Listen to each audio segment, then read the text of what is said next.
అండి ఇక్కడైతే ఆ కాకరకాయలు ఫ్రై అయితే చేస్తున్నాను. ఫస్ట్ అయితే ఆ కాకరకాయలో కొంచెం పసుపు ఉప్పు వేసి బాగా మిక్స్ చేసి ఇలా వేడి వేడి నీళ్ళు అయితే వేసుకోవాలండి. ఎందుకంటే ఆ కాకరకాయ బుడిపిల్లో అంతా మురికి అంతా ఉంటుంది కదా, అదంతా ఇలా వేడి నీళ్ళు వేసి కడిగినప్పుడు మురికి అనేది ఈజీగా వదిలేస్తుందండి.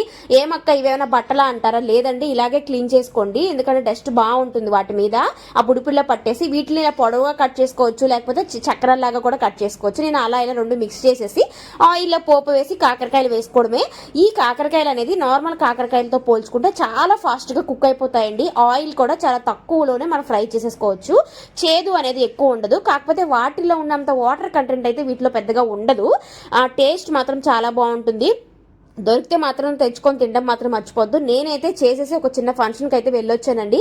వెళ్ళొచ్చే లోపల బాండిల్లో ఉన్న కాకరకాయ ఫ్రై అయితే సగానికి వచ్చేసింది అనమాట. మా ఇంట్లో వాళ్ళు తినేశారు.